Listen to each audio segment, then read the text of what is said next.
जी ने अपने डमरू को कितनी बार बजाया? 14 बार। और 14 बार बजाने से उसमें कुछ सूत्र निकले और वे सूत्र क्या कहलाए? माहेश्वर सूत्र। और उन सूत्रों को आधार मान करके महर्षि पाणिनि ने संस्कृत व्याकरण की रचना की।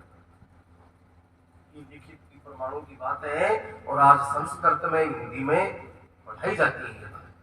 तो आप पढ़े लिखे हैं और इन पर गौर करना, अगर कहीं याद नहीं जाए तो दोबारा से लिखित में देखना कहीं नहीं आप जरूर।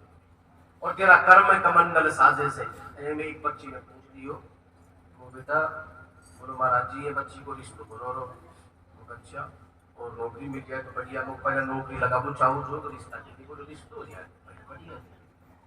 लो बेटा मैं एक विधि बताऊं जो तो ये पर्ची है शंकर जी की, और जी शंकर जी का तो व्रत पहले से ही कर रही। तो क्या के लिए करी बेटा? बोले मूर्ख में बताए जो रिश्ता के लिए कि अगर तू शंकर जी का ही बना वना कराएगी, पूजा पाठ कराएगी तो तूने शंकर जी को सोई पर मिल जाए।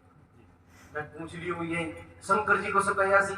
बोलो जी देखो शंकर जी के जटा में गंगा बही थे, तो शंकर जी जैसे कोई वर है तो माठ है कुंडोल में पड़े की कोई जरूरत नहीं होने कोई। हाँ भाई नहीं पूछिए नहीं समझे। अब आप कहेंगे कि साहब इतनी बात क्या सोचेंगे को बोला पंच। अच्छा। और सोच कैसे भी हो सकती है इंसानी।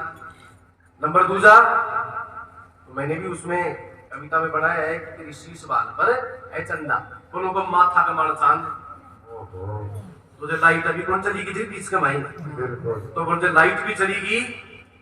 हाँ कोई तो अपना तो सोचन मन रहे चांद भाव सुबह चाहे पुण्य है चांद मर रहे वैसे। देखो कितनी अच्छी बात सोची उसने। और बोलो या थे कि भाई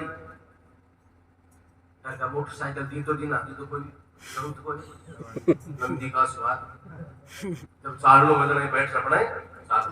देखो कितने लोग कर सोच फिर उनका अलावा सबसे करूं तो यह फायदो है। और आज लोग पूछते हैं जो भी महाराज जी कोई बच्चों बताओ बच्चे के लिए, अगर लोग कहते ना 3 भाई जी ना लंबो परिवार कहते कि एक ही छोरो थे केवल एक, ऐसा ही होता है एक ही लड़का भाण नहीं हुए ना तो और भी जोड़ को हमारी छोरी का देती ले जाएगी जो नंद नहीं दीदी नहीं समझे। और कहते अगर सासू नहीं हुए तो और भी जोर को काम।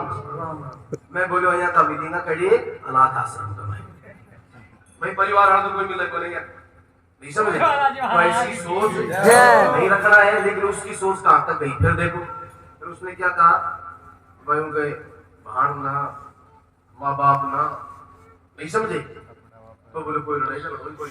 और ज्यादा करके लड़ाई कहीं की वजह सासू और बहू, ज्यादा करके परिवार में देखा तो जो सासू आती कौन लड़ाई क्या बात की। और ये तो केवल हास्य रस की बातें हैं, ऐसा ना तो कोई सोचे ना कोई व्रतक जावा की कोशिश करे, ठीक है ना। और उस बात को मानकर या कैसे भी कम से कम वो शंकर जी की पूजा पाठ में तो संलग्न है।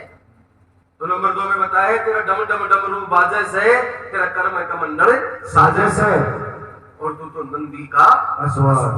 और तीसरे नंबर में बहुत अच्छी क्या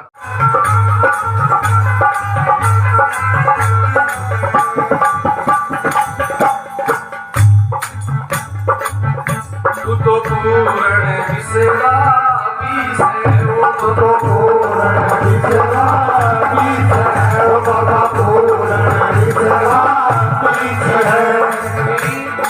सुंदर लाइन है, आप सुनेंगे उसका अर्थ रहेंगे। तू तो आदि अनादि बीस है, वो तो आदि अनादि बीस है, वो बाबा आदि अनादि बीस है। वो पूर्ण विसरा बीस है, वो पूर्ण विसरा बीस है, वो बाबा पूर्ण विसरा बीस है। तू तो है जगन्नाथ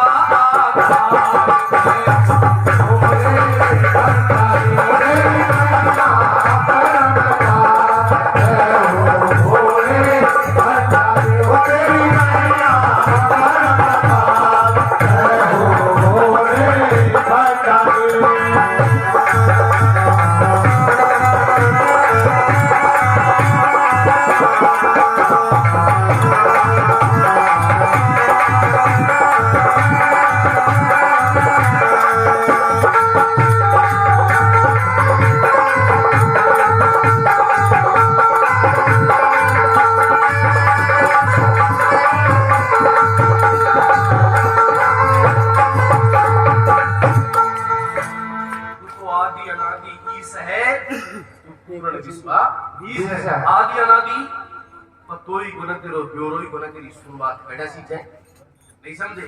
तेरा मध्य कहाँ है और अनंत अंत को तो कोई मतलब नहीं। थोड़े समाचार मिले जो